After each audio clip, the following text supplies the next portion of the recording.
Hello, everyone, and welcome to this episode of Pod Save Chocolate. My name is Clay Gordon. I'm your host, and today is going to be the December News and AMA Ask Me Anything About Chocolate or Cocoa episode. I do one of these every month. And before we begin today's episode, I would like to remind everybody that this episode of Pod Save Chocolate, like every episode of Pod Save Chocolate, is sponsored by the members of the Chocolate Life.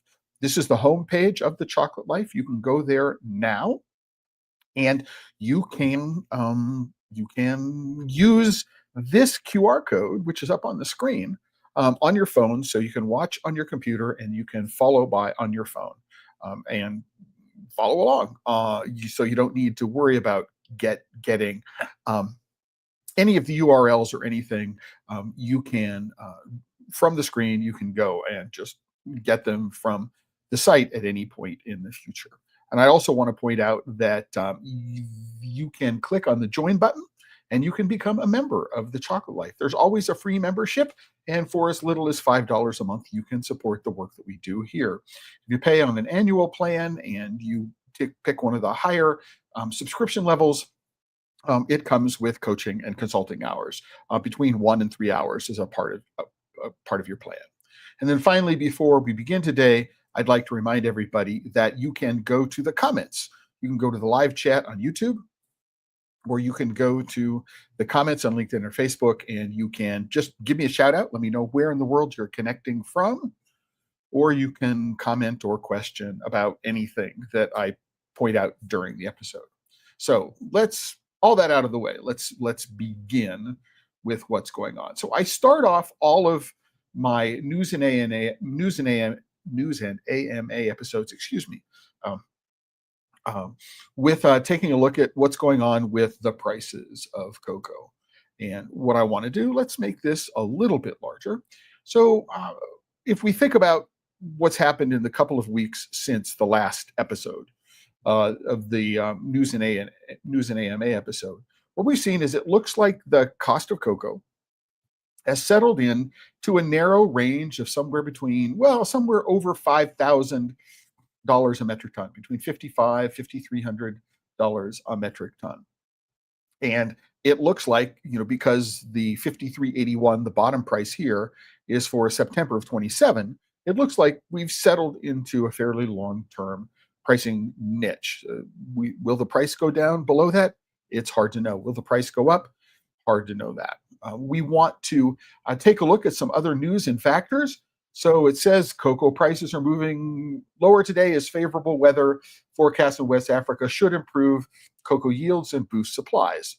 That is one perspective, right? And why should you want to do this? Number one is if you are making chocolate from cocoa beans, or you're using chocolate, knowing what the price of cocoa is likely to be doing over the course of the next couple of years is a planning tool that you can use to help you better understand financial impact on the major ingredients of your business. Now, of course, any tariffs or other things that may or may not be imposed going forward are on top of this. And of course, we've seen the elimination of tariffs on cocoa, but not the tariffs on chocolate, or not the tariffs on chocolate machinery. So that's another thing that's going on that we need to consider. But also consider that what we've got here is that we're in a weird kind of pricing cycle. And I think it's really important to talk about this pricing cycle and what it means for your business. So first of all, when we saw the price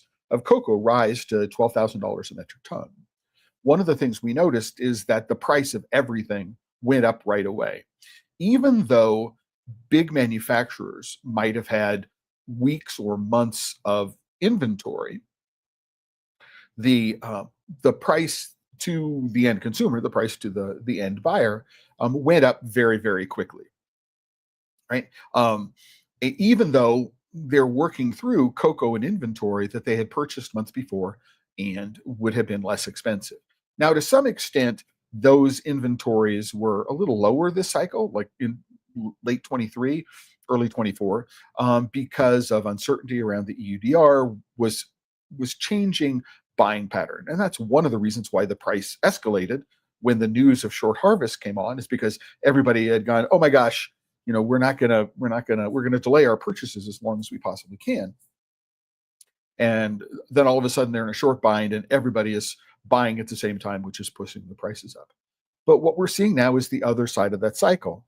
Even though the cash price of cocoa today, we take a look at this, the cash price of cocoa today is $5,556 a metric ton, right? And that's up from yesterday's close, up 152, so up like $1.52 or something like that from yesterday.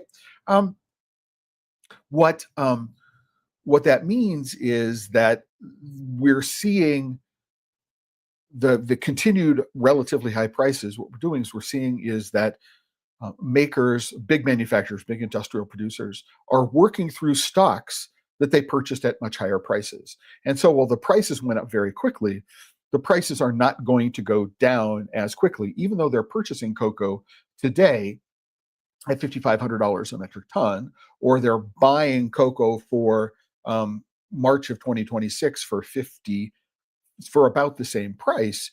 They still have cocoa in stock that they might have bought at $10,000, $9,000, $8,000 a metric ton.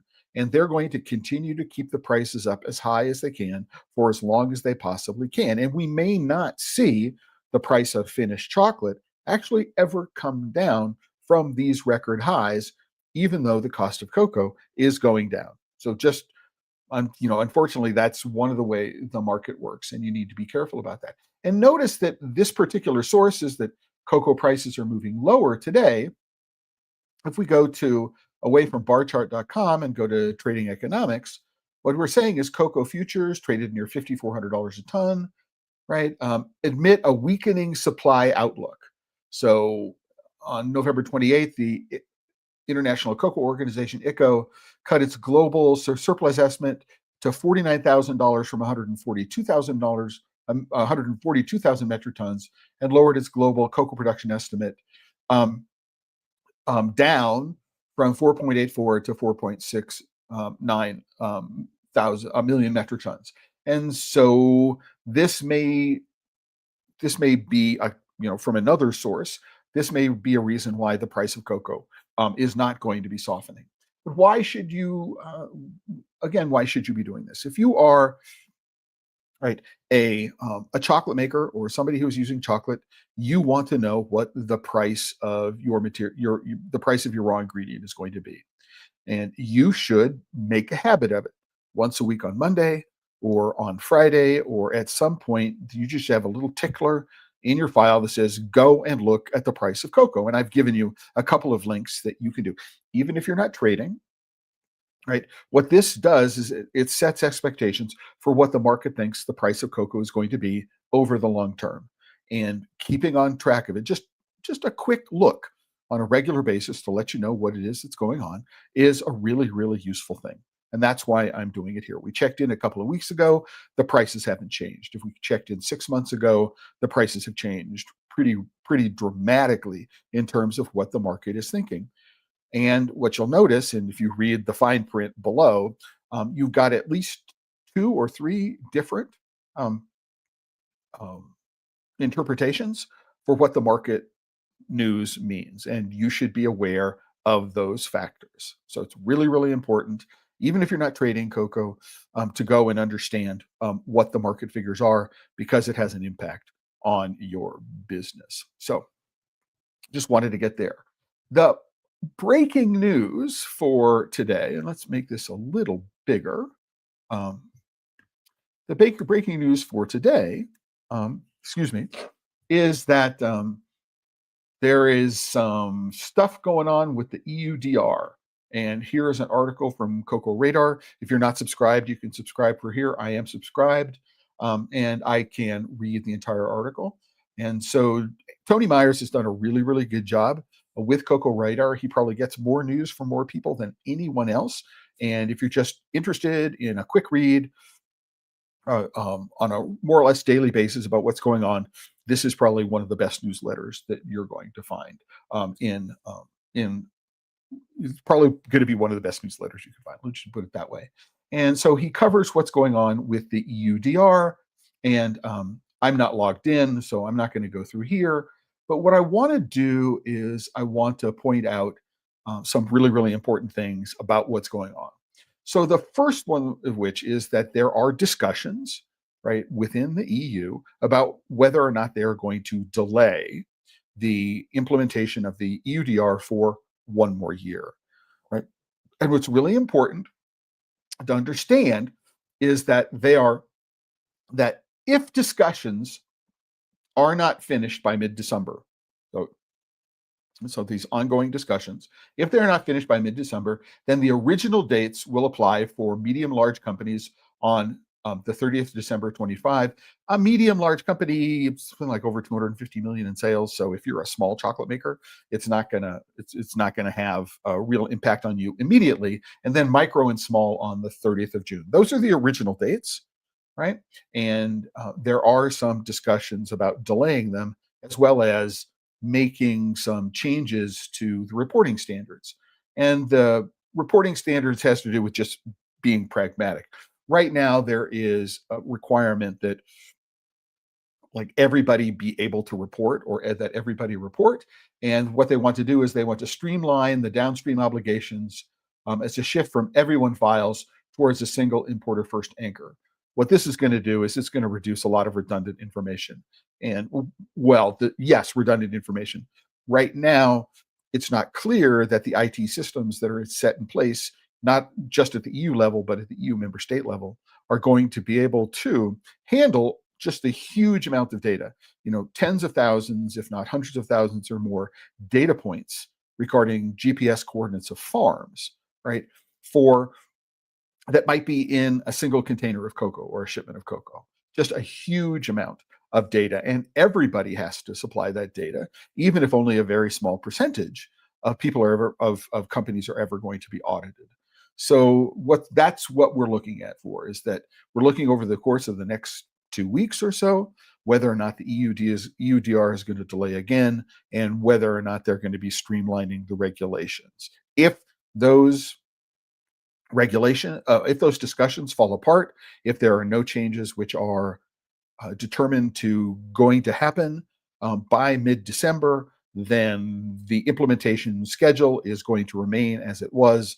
There are going to be no changes to the regulations right away. And so the point being is you should plan, right? If you fall into the category of one of the companies that is going to has a high likelihood of being audited, you should plan for the implementation date and be ready by the end of this year.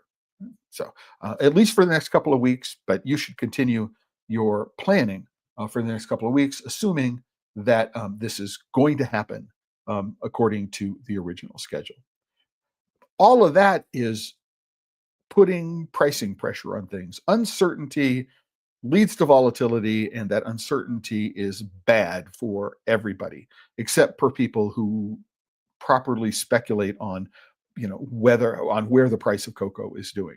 As a small maker, we don't have the resources which are necessary to speculate at a level which enables us to have complex hedging strategies, either short selling or long selling cocoa, which is a challenge. Right. So that's what's going on. EUDR, uncertainty. We got to give it at least another 2 weeks before we understand what's going on. And any uncertainty in the marketplace will have an effect on pricing. There are different views about whether the weather outlook is good or whether the production statistics are bearish. And so there's, again, depending upon who you're looking at, you'll see different reasons for markets doing what it is that they're doing. It's not a science, it's an art. Okay. But let's go take a look at some other news that's there. We've taken a look at the cocoa news, at the price. Let's go take a look at some of the cocoa news. We're going to get to the first one, a top chocolate from Google News. But let's take a look at this one. Apparently, Rocher Ferrero is going to bring out a Rocher in a different shape, and that shape is square.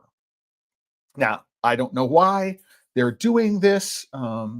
So the original Rocher was introduced in 1982. But what I do know is that this format, just from this photograph, it looks like it's not going to be as thick as the ball is. And so it's going to have a different texture. There's no full-size nut in the middle, number one. But number two is there's a lot of research which suggests that the shape of something will affect the perception of flavor. So you have something which is round or something spherical is going to have a perceived flavor difference from something which is a flat rectangular prism. And so one of the things that will happen is even if the recipes have no change whatsoever, even if the recipe for every single element of this little square rocher is exactly the same as the ball rocher, there will be conspiracy theories that say, oh my gosh, why did they change the recipe? That's going to be that's the nature of conspiracy theories when it comes to chocolate. I mean, Cadbury did a similar thing, taking a rectangular bar to a pillow bar. Everybody perceived that the pillow bar was sweeter, right? Even though the recipe was identical in the two bar shapes. So we'll see that Ferrero is doing this. Why are they doing it? It's quote unquote, maybe a form of innovation. It's a new product line extension. It's a bar, so it gets it into a different place on the shelves in markets, perhaps. So who knows why they're doing it? But it is going to cause confusion about whether or not the recipe has changed. I'm not a huge Ferrero Rocher fan anymore. If you are, let me know what you think. I mean, if you think this is a good idea, if you love Rochers, let me know. By the way, Rocher is just a French word that means rock. Um, and it comes from the shape of the original one. Um, so it would be interesting to see how the market reacts. I will follow up on it if it comes up in my feed again. But is this news? That's one of the things that I want to know. So here's another one. Hershey is jumping in on the Dubai-inspired chocolate bar. So it's only going to produce 10,000 bars. So yeah, it's an LTO. It's a limited time offer. Is it LTO little, LTO late? It's hard to know. They're only going to do 10,000 bars. There's not a whole lot of information about, oh, it's going to be priced at $8.99, which is going to be a really, really good price.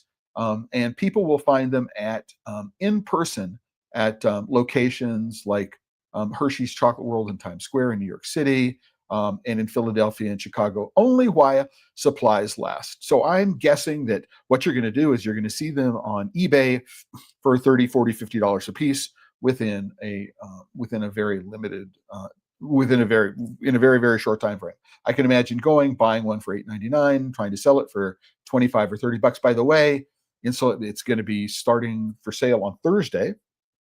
So if you're in New York City, pick one of these things up if you're at all interested.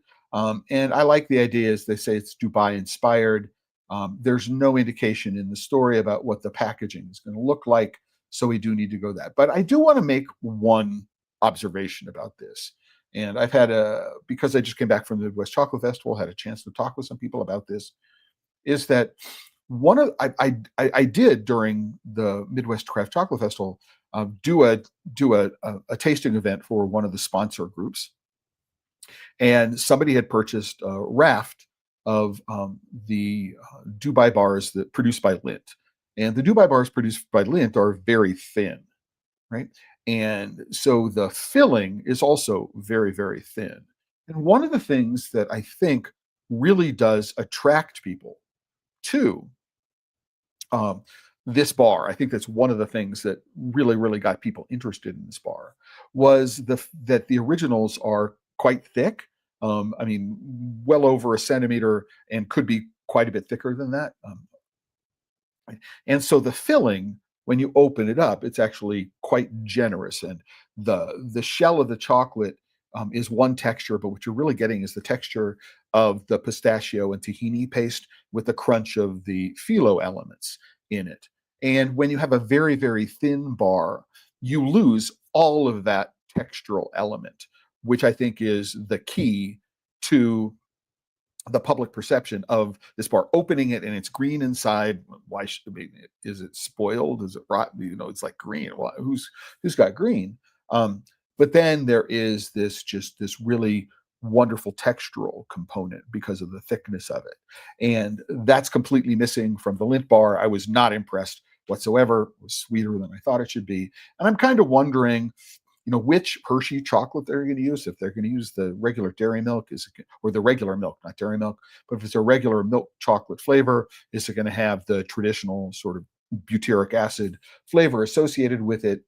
I mean, it's hard to know. But if you can get your hands on one of these things, I would be interested in knowing what you think about it. Or if you get your hands on it and you want to send one to me, by all means do. DM me wherever you are on the Chocolate Life, wherever, and I will send you. A shipping address, and you can send it to me. They're not going to be available here in Arizona, and they're not going to be available online. Apparently, you have to go in person and get one of these things. But 10,000 bars, is it going to move the needle in terms of sales? At $9 a piece on retail, I mean, the answer is no. It's a marketing gimmick, but is it going to be a successful marketing gimmick? Don't know. But let me know what you think. Other news, we've got some M&A news, which is that Ritter Sport has just purchased ChocoLove. And what does that mean? Who knows what that means, that Ritter Sport buying ChocoLove. What I am kind of wondering is what's going to happen to the products, because Ritter actually has its own chocolate recipes. And they have their own buying operations in countries, cocoa bean buying operations in countries like Nicaragua. And so one question is, will ChocoLove be using the Ritter chocolate formulations going forward, abandoning the berry calabaut recipes? I mean, ChocoLove has historically purchased all of their chocolate from berry calabaut. But are they going to be changing their chocolate supplier? It's not clear from this article of what's going to happen. But I would wonder, ChocoLove in the United States is a reasonably substantial customer for Calabaut, and it doesn't signal a good thing for Calabaut to lose a customer like this. ChocoLove has been doing some Ruby products. So are they going to drop the Ruby products because it's not a product that it's not a chocolate that Ritter produces? I am interested in knowing what you think. I mean, do you like the ChocoLove branding has been really, really interesting. It's been very consistent over a bunch of years. There are a number of flavors that a lot of people like, but they are a purchaser of industrial chocolate. And what do you think? I mean, do you think that the purchase by Ritter is a good thing for ChocoLove? I'm pretty sure it will be a good thing for Ritter, but do you think it'll be a good thing for ChocoLove, or do you care? I don't know the answer to that question, but it is the M&A news for this month.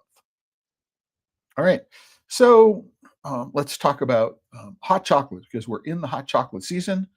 So we have an article from the Miami Herald, which is about why premium hot chocolate is the winter drink.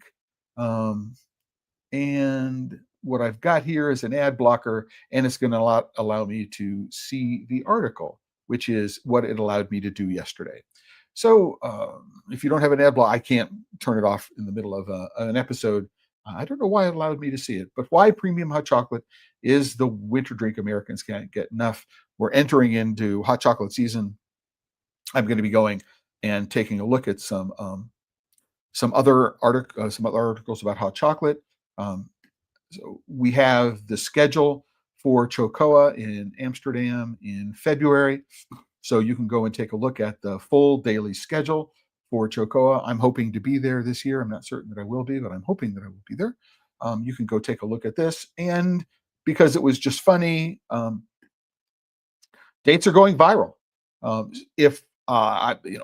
The idea of stuffed chocolate covered dates is a huge thing. I saw there was an exhibitor at the Midwest Chocolate Festival who sold out of their chocolate covered dates. Here in Arizona at the farmers market, we have a fabulous company that is making stuffed chocolate covered dates, really quite lovely. And the dates from Arizona, I mean, I bought some dates which would have been on the tree in September, and I had them for Thanksgiving. So very, very fresh, very, very luscious medjool dates. So if you're a chocolate maker, there is a trend here, right, for dates.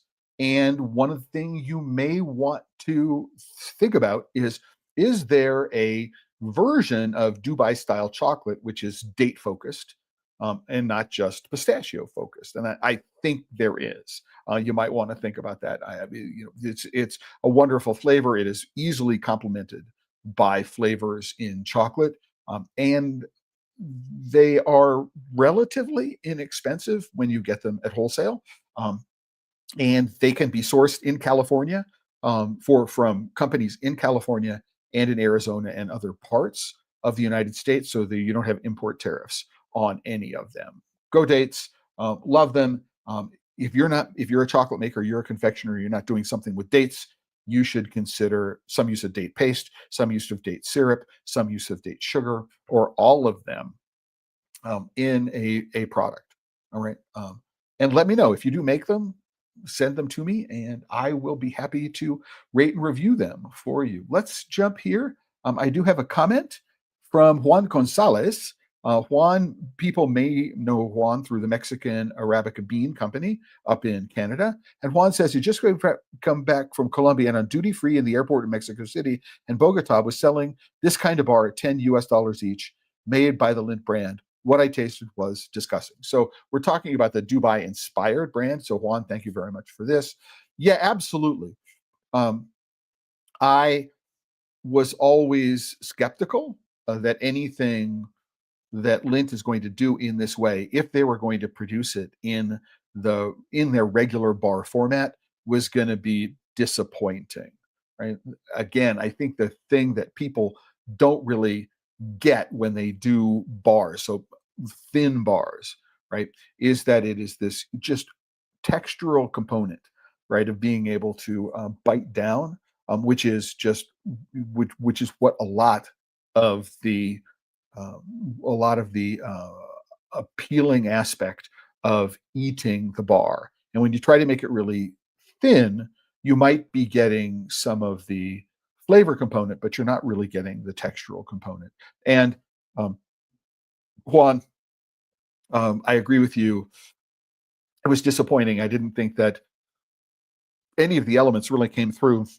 It was vaguely pistachio. It had a slight crunch in it. There was no way to tell that there was any tahini moderating the pistachio, really, or was it the tahini that was, really overloading the pistachio? But the balance was off, and the chocolate didn't make. I don't think the selection of chocolate made any sense given what the filling was. An attempt to jump in on a trend very, very late and then miss the market, and have something that is relatively value priced, rather than the $20-30 a bar that many people are getting. It was relatively value priced. And if this was my introduction to this chocolate, if this Lindt bar was my introduction to Dubai style chocolate, I would be incredibly disappointed. Would say, what the heck is all of the fuss about? So yeah, thanks for that one. And I haven't been looking at duty free or at airport lounges, because I did quite a bit of traveling over the last couple of weeks. So I didn't notice them in airports, but what I am noticing them is my local drugstores. Lindt and Ghirardelli. Lindt owns Ghirardelli. They're always the end cap at local pharmacies, Walgreens, CVS, companies like that. And they're often shelved together at grocery stores. So you see them side by side. And it's the wrong format for this product. Those thin bars. Anyway, so one thing that we should all be interested in is mapping. So as a part of the EUDR and other things, we're interested in knowing where deforested lands are and where undeforested lands are. And this report talks about in coffee maps, again, for EUDR and other compliance, although this one focuses on only 2 countries. The researchers allege that there are widespread errors in smallholder coffee mapping. This is really important if if EUDR compliance requires on having good maps. If the map data is bad, how do I go about ensuring EUDR compliance? And this is one of the challenges associated with EUDR. People who are making money are not the farmers, right? The people who are making money are the people who are supplying the technology, the big geodataset companies and the supply chain traceability tools. These are the companies who are making money in EUDR compliance, right? And how much is going to ripple down the supply chain to the farmers is going to be zero, right? And who pays for it is always a huge question. But this group, so last week, launched by the Alliance of Bioversity International and the International Center for Tropical Agriculture, CIAT. Important thing to know is that both of these organizations have been long-term supporters of the Cacao of Excellence program. So maybe we'll get some mapping data from cocoa. And they're looking to create a universal standard for reporting on these topics. Now, if you are interested, one of the things that you can do is you can go to the Harvard Dataverse and you can download the data set. I mean, it's being made available in the public domain. I'm not entirely sure what's taking so long to be able to do the download of the page, to display the page, but you can go and take a look at the data set and see for yourself what it looks like. And if you want to perform any analysis of the data set, it's there. The most important thing, right, is that this data set is publicly available. And this is something that I really do encourage for all of the data, which is going to be a part of this sort of larger legislative agenda. Right? So it says, currently, no universal standard exists for third-party accuracy assessments of maps used in deforestation due diligence. Right? And this is really important. So there needs to be an independently accessible third-party database of maps, and everybody's going to agree that this is what we're going to be using. And this is publicly available. The 2 countries, I believe, are Vietnam and perhaps Ghana, if I'm not mistaken.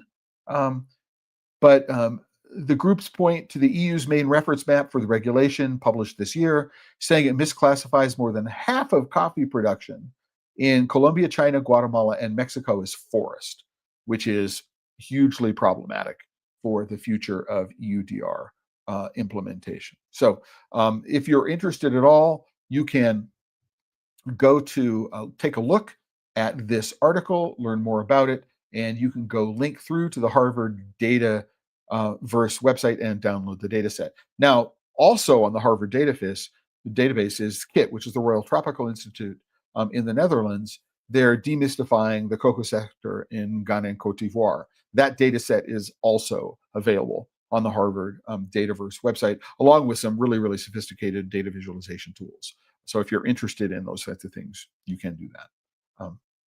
Another closer look that I want to get to today is that fair trade, right, this is Fair Trade International, I believe. So FLO out of Germany is they're planning a sweeping overhaul of the standards that govern fair trade certified coffee and other crops. So what's going to happen is that they're going to spend the next couple of years. It says the new evolved standards are slated for publication in 2027, with certification against them expected to begin in 2028, following a full public consultation in 2026.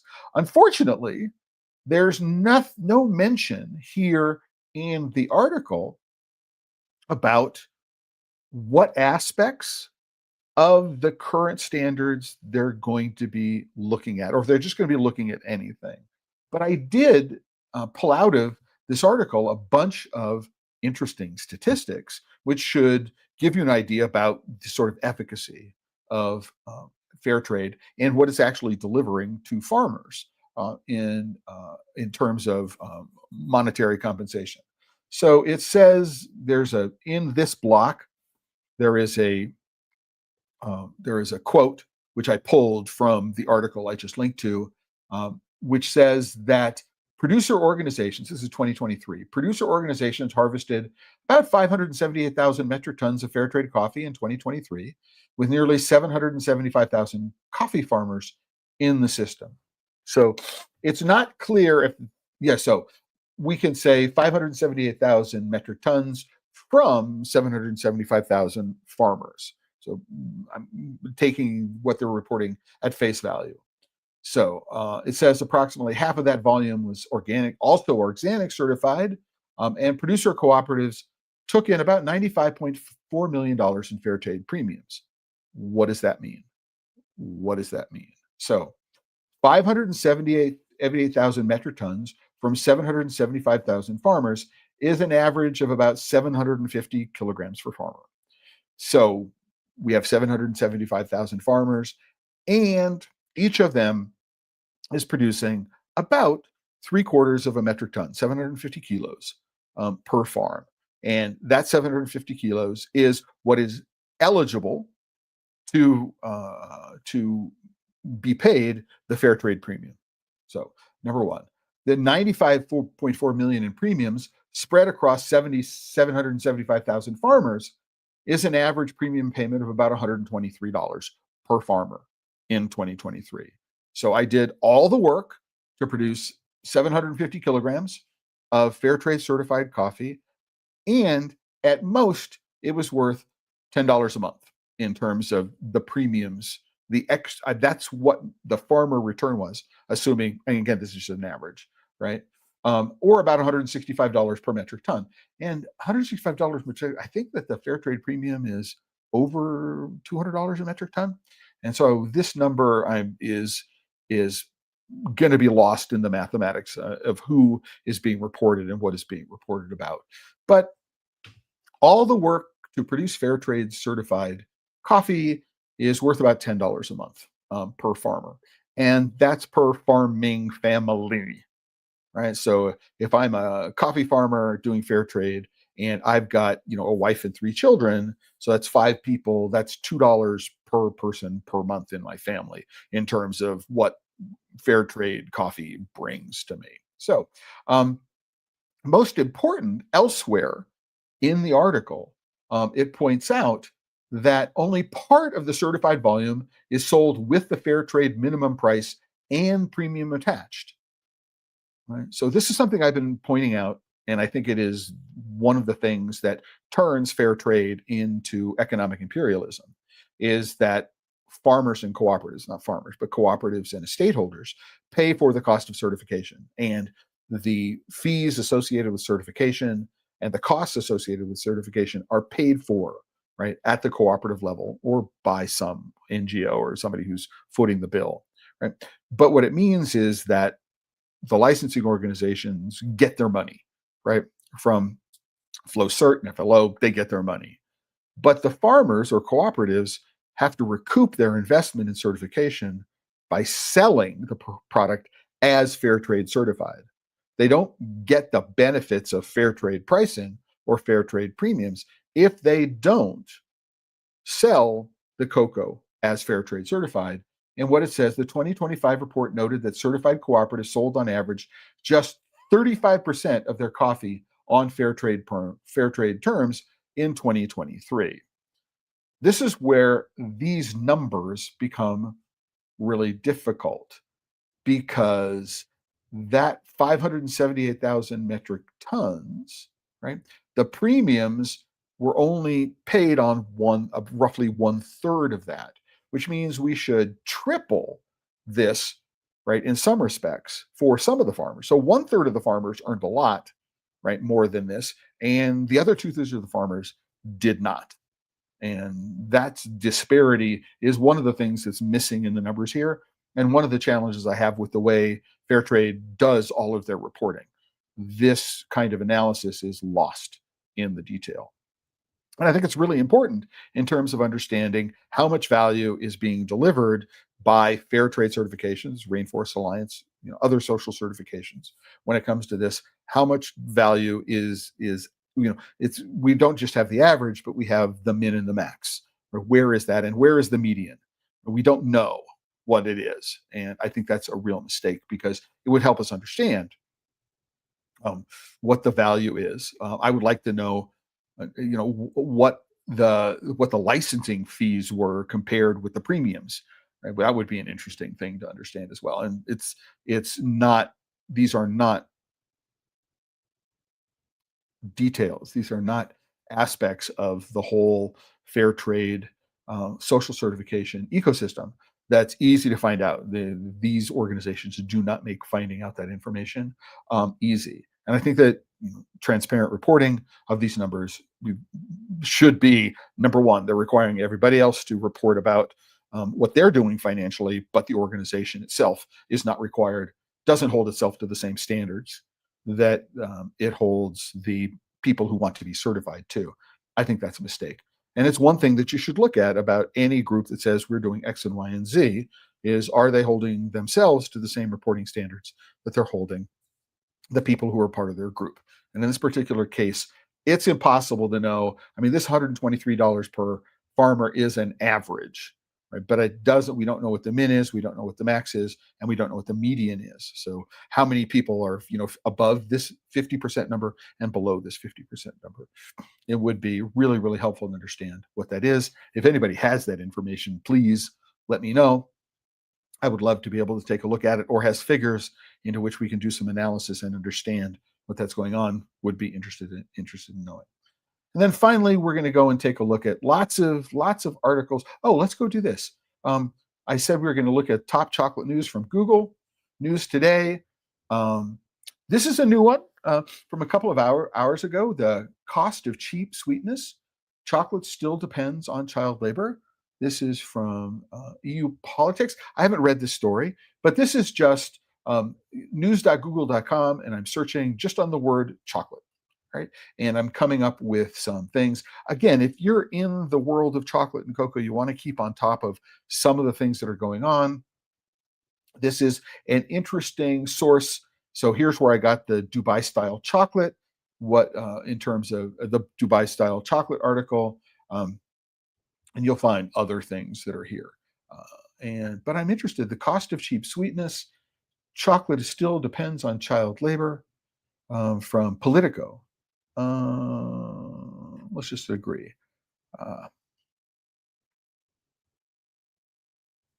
I'm just looking at this for the first time. I don't know. So this is December 2nd, 2025. I don't know that there is anything that is new here, but it may be that because it is in Politico and it is the EU version, that this is going to be news for the people who read Politico. I'm going to go take a look at this article and let me copy it. And I'll go take a look at it and do some little deeper dive on it going forward. But Google News is a good place just to go quickly find some things. You may find, so Panda Express, I mean, this is a weird thing, right? So Compartes, which is a chocolatier in the LA areas, is doing something with Panda Express. I mean, that's wild, number one. I don't see the Panda Express branding on this. There are 4 limited editions, so LTO bars. They're on sale starting today. You buy them from compartes.com, and the individual bars, orange honey, walnut, fortune cookie, gung bao, they're $12 a piece. Friday is National Comfort Food Day. Didn't understand that. Participating Panda Express locations will offer a free fortune cookie bar with a purse. So, I mean, this is a very, very interesting collab. This is with a restaurant chain. It's with a well-known chocolate brand out of the LA area, but it talks about some flavoring suggestions that you might want to take a look at. I mean, for many people, the idea of going to Chinese dinner on Christmas Day because of challenges associated with cooking Christmas dinner is something that many people do. It's something that I did as a regular in New York City with family. So it's an interesting way.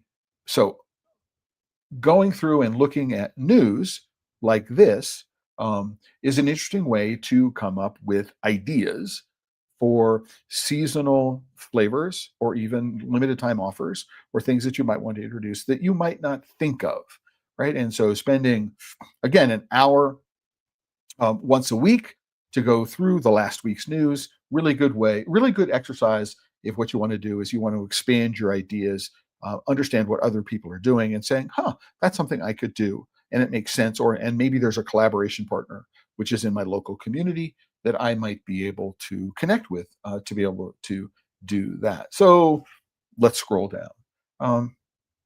So we've got the takeout. What makes Italian chocolate, hot chocolate, so thick and luscious? It's typical of European drinking chocolate. I don't know why the Starbucks image is here. I don't think Starbucks does anything that qualifies itself as a real hot chocolate. But yeah, so the chain introduced a short-lived Italian-style sipping chocolate called Shantico at 2005, right? It was really bad. I mean, Starbucks' attempt to do its own hot chocolate was a powdered mix. It had a lot of starch in it. Even though it says cornstarch free, it did have a lot of starch in it. Could have been potato starch, could have been some other kind of starch. It was really, really not very good. What is it that makes Italian hot chocolate so good? Is because it's mostly made with melted chocolate, right? Which is also very, very French. So, not news to me, but it's December. There's a lot of information about hot chocolate this month. A recipe on how to make chocolate 10 times better, hot chocolate 10 times better. This is from a cooking show champion. Oh my gosh. You know what? This is interesting. I was able to, oh, you know what? I'm in incognito mode in this browser window, and it won't let me take a look at the article. Interesting. But what I can say is how to make chocolate 10 times better, hot chocolate 10 times better. What they're talking about is flavoring it, right? And one of the flavors they want to add to the hot chocolate is cardamom. And a cardamom hot chocolate is a wonderful thing. And so you might want to go again. I found these recipes and ideas looking through Google News. And these are ones on hot chocolate. We have a recipe for an Earl Grey tea hot chocolate. I think another really, really good idea. I don't know that it makes the flavor 100 times better, but I never drink hot chocolate without adding a little of this first. It's from One Kitchen Magazine, but they talk about an Earl Grey tea. And I can really, really understand how an Earl Grey, adding Earl Grey to a hot chocolate beverage would be really, really wonderful. And if you were doing this, I would actually think that there are two other ways to do this that could be really interesting. One of which would be to make a tea infused whipped cream. So making Earl Grey infused whipped cream or other flavors. You could make an orange infused. So rather than putting it into the hot chocolate, putting it into something that you put on top of the chocolate, and so you smell it right as you're consuming the chocolate. Could be a way of delivering a really, really satisfactory eating experience, right? And then by incorporating both the sense of taste and the sense of smell. So something really, really consider. Earl Grey. Love the idea of Earl Grey and hot chocolate. There may be other teas in hot chocolate, but think about it as whipped cream. Think about it as a marshmallow, just an Earl Grey tea marshmallow, putting it in on the top. Oh my gosh. And letting it, if it's a fresh one, letting it melt across the top. I think that would be a really, really cool way of incorporating Earl Grey tea into a hot chocolate beverage. There's an experience which is going on. It's in here in the United States, and it is a hot chocolate flight. So if you have a retail location or a cafe location where you can get people to sit down and enjoy things, offer three different hot chocolates, I think is a really, really cool idea. And so they're offering a sugar cookie with rum chata cream liqueur and Stoli vanilla vodka. So these are obviously adult ones. Rum chata. um, which horchata with rum. You can make your own horchata, and you can add your own liquor to it. So this rum chata cream liqueur is very, very sweet, whereas Stoli vanilla is not sweet, but it's sugar cookies on top of the hot chocolate. Interesting thing to see. A peppermint mocha with bola creme, dementhe, white. So again, these are all going to be very, very sweet, and they're all adult and are all alcohol. But I think that, so yeah, white hot cocoa with hazelnut, raspberry, frangelico, and chambord liqueurs. Frangelico being a nut, and chambord being a raspberry or cherry liqueur. Again, very, very sweet. But notice the hot cocoa flight is $28, right? Which is, oh, I'd normally think about, I could see that these are probably small cups, maybe 4-ounce cups at the most. It's a way of doing a relatively high ticket item and creating an experience that you could get 3 or 4 or 5 people to share. So I would do a white chocolate flight for one, or a hot chocolate flight for one with these kinds of cups, maybe a hot chocolate flight for two, right? That can be shared among people. Number ones. Again, they're showing whipped cream on the top of this. One way to incorporate flavors and things would be to do a scented marshmallow, or or maybe adding some liqueur into a marshmallow. I think it depends on the liqueur and the marshmallow recipe, whether you get a stable marshmallow in there, or you could make a, rather than a plain whipped cream. I would actually see about making either a French or an Italian meringue and putting the and torching the top of that. There are all sorts of ways to go take this idea of a hot chocolate flight and make it work. And you could make it work for kids, right, alcohol free, as well as make it work for adults. And you could do a non-alcoholic flavored version, as well, and be able to expand what it is that you're doing. But I think this is a really good idea. If you have a really cool idea, if you have a retail cafe location, right, with just the creation of a couple of very, very simple ingredients, and I would have most of the flavorings in the toppings, right, and add things into the hot chocolate. For example, one thing you might want to do, and this is a good way to do it, is actually make a ganache, which has got the alcohol in it, which has got the flavorings in it, and then get a scoop of ganache, and then put the scoop of ganache in the bottom of the glass, and then add the piping hot milk, maybe froth it with a steamer, and you've got something which is light and airy, and it's got the alcohol in it, and you've warmed it, so you've got the aromatics. And I think that might be one of the huge attractive aspects of this, is that when you're warming this up, you're warming up the alcohol, and the alcohol, if it's above a certain temperature, is going to be very, very present in what's going on. It's going to be what's going on. It's going to be very, very present on the nose, in a good way. And by throwing in textural elements here on the top, not just whipped cream, but as I say, either a French or Italian style meringue, which themselves can be flavored on the top of this, could be a really, really cool idea. I could imagine throwing a baked meringue cookie as a crunchy texture element on top of it. There are all sorts of ways to do this idea, but the idea of a hot chocolate flight as an experience, go and take a look, see if it gives you an idea for doing something in your location. You could do an iced hot chocolate flight in the summertime. It works. You can do a Mother's Day themed hot chocolate flight. You could do a Valentine's Day themed hot chocolate flight. You could do an Easter themed hot chocolate flight. Maybe you put peeps on top of things. Maybe you put, other Easter candies, all right, as decorations, or on the plate, or in a bowl with what goes on. But this hot chocolate flight, I think, is a really, really, really, really interesting idea that deserves attention. You could make one a mocha. I mean, there are all sorts of ways of going about doing this. And so think about it. Is as you're trying to expand the range of what you're doing, as you're trying to reduce expensive ingredient costs, as you want to create experiences that will bring people into your location and participate. You could do the hot chocolate flight. Could you do it as a to go? I don't necessarily know that I would, but if you had these things individually available and people could take them or sit down and have them at a flight, using real glassware, again, lots of interesting options there to go take a think about. And then finally, for this episode, grocery store hot chocolate mixes from best to worst. And I'm thinking, do I care about this? But here's the important thing about this, or an article like this, is that when many people think about hot chocolate, what they think about is they think about going into the pantry. They think about getting a packet, opening up a packet, right? And then pouring the packet into a mug and then adding milk or water and putting it into the microwave.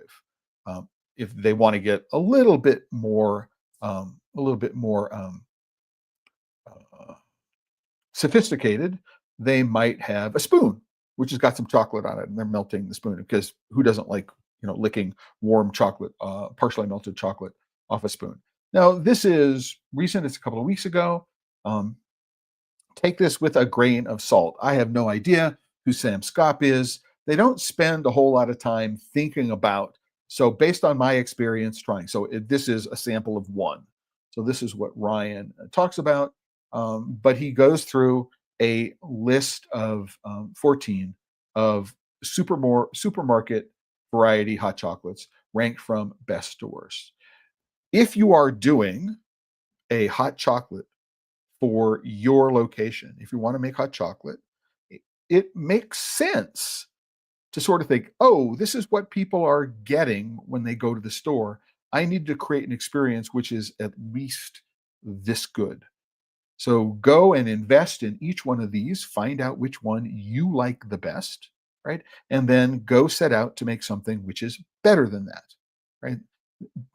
And you can now have a way of positioning it compared to all of these other ones. So do your research. Don't just sit there in your shop and try to guess, right? Do a little bit of research, even though it may hurt you to purchase something from Nestle. I mean, number one, if I were to do a hot chocolate mix, I would have real marshmallows.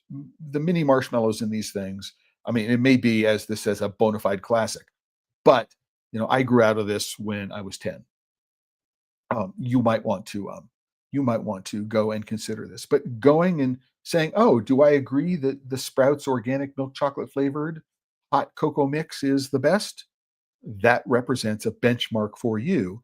If Nestle's mini marshmallow rich milk chocolate flavor hot cocoa mix is a classic, then trying to create a version which uses your chocolate is a better product because better milk, it's fresh, you've got better marshmallows, but it delivers that kind of nostalgic, childhood flavor experience. Not a bad thing to think about doing. So always go look at a source like Google News, just not as a news source, but as where can I go to get lots of interesting ideas for new products?